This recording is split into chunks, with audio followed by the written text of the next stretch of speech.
I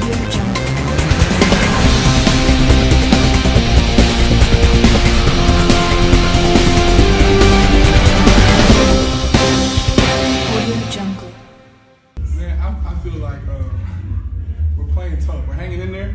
We're not playing for ourselves. That's the thing. Like, we're playing for our teammates who can't play. We're playing for our country. There's only like 300 people who play basketball in my country. You know what I'm saying? So we've had maybe like 4 pros ever. So like, you know, like, this is a step for us. We competing. We competing with 6 people. Like, you know what I'm saying? Like, we may have lost by 30 today, but that's with 6 people. All the guys on my team have regular day jobs. Don't nobody like play pro. You know, a couple guys have played in college, but we regular people who just love to hoop. And we're not playing for ourselves. We're playing for Bermuda and the people that can't play. Them 4 dudes. That's why everybody who comes in this press conference is going to have the number 4 on. Because we're not playing for ourselves. We're playing for them 4. Coach, you have the same opinion? Well, yeah, I got the same thing. I'm just trying to survive because it's now 2 more games. This is like, we lost and we only have to play 1 more. But I'm just trying to get them through without injuries. Yes. Pretty well beat up. Still standing. Physically and all that. But while you're in the competition, was it the level of competition you were expecting? Yeah, man, I love hooping, bro. Like, I love hooping, and then on top of that, I love hooping good hoopers. You know what I'm saying? The greatest, I have the most fun today playing Haiti, because there's dudes who like know how to play basketball. You know, when you playing somebody who knows how to hoop, you instantly have respect for them. So like, you know, we talking in the game, and I know y'all see me play, so you know I talk a lot of smack. Yeah. So, you know, so today I had a lot of fun. Like, today was really just like, I'm playing against guys who know how to hoop. We can talk while we playing, you know. So today was a great day. Like, it was not just, obviously not the score nobody wanted, but to hoop against hoopers is always refreshing. This is his 3rd time. Yeah. That's my He's 3rd a time. veteran. Yeah. I'm really. He started when he was high school, and now Yeah. he's a little. Yeah. Yeah, my first game was when I was 17, and now I'm 24, so I played in 3. Yeah. So you guys came with, I guess, eight players? Came 10.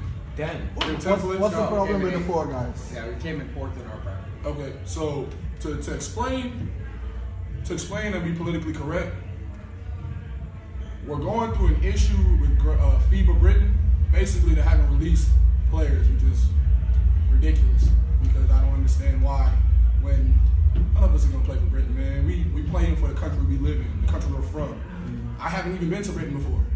You know what I'm saying? So the fact that my teammates who have never been to Britain, never played basketball in Britain, have no aspirations of playing basketball in Britain, can't play because an entity that doesn't even exist to us says so is ridiculous. And the fact that we're being penalized for something that we held up our end of the bargain. We sent over our documents, we spoke to FIBA Britain, and did our part. And the fact that we're being politically correct, obviously there's a lot of colorful words I would like to use, but because we're being chastised and beaten up about something that has nothing to do with us. Like, when I tell you that the people on my team have day jobs, like one of them manages a front desk at a hotel.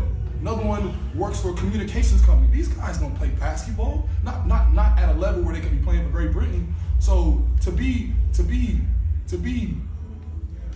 utterly disrespected, because I feel like if you knew the circumstances that dudes are paying their own way, $2.5, $3 grand to be here to play basketball, to play 1 game. I got a friend who can't even talk to his parents right now because he don't know how to tell them I can't play because of some entity that I've never seen before.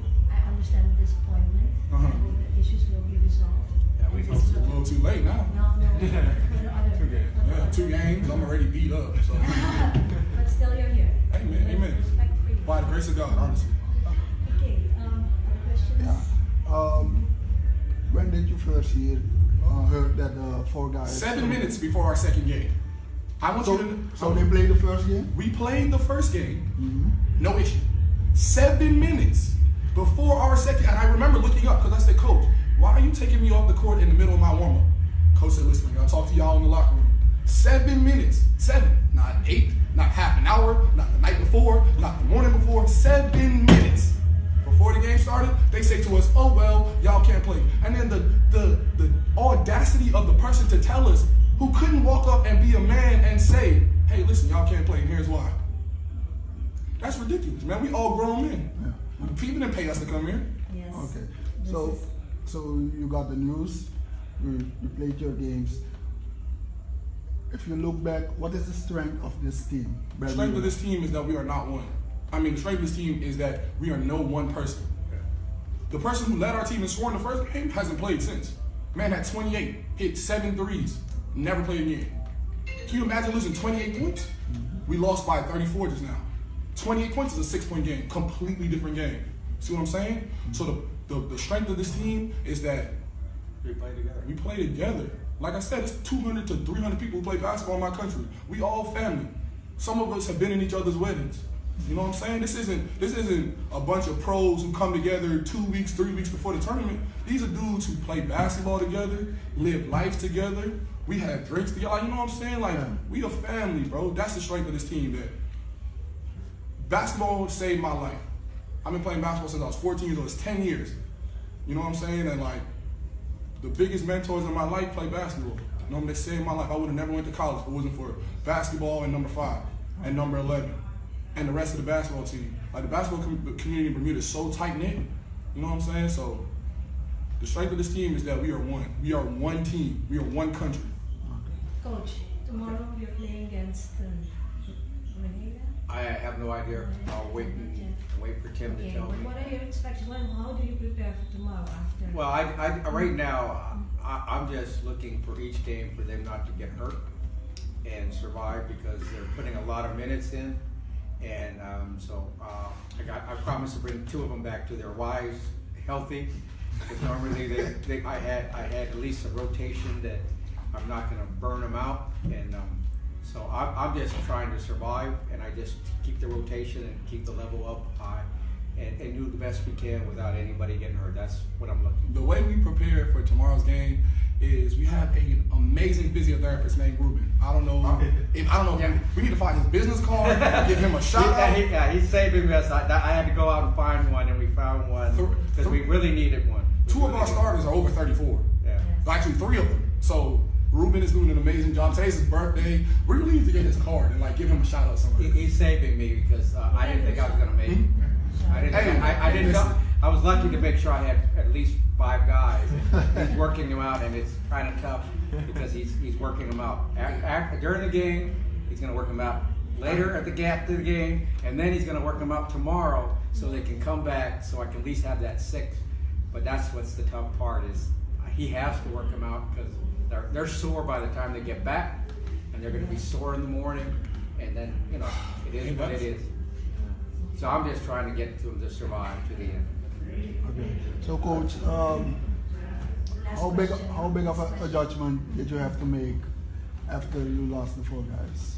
Well, yeah, that's what I mean. I just had to have them stick together, and normally, and this is a sad situation, a couple of the guys, because we needed money to pay, because we pay our way, not only that, but the finances to even come here. They stepped up, and that's how I even got to 10. So I'm telling them to do sacrificing to make that, and normally the first guy didn't play in the first game, but he's doing that to help the team. So we pretty much raise our own money, and he's enjoying himself because he never thought he was going to get to play at all. But hey, you live with what the consequences are, and you move on. We always have chapel before we hit the floor anyway, and these are lessons you learn in life, and you go from there. Just make you stronger.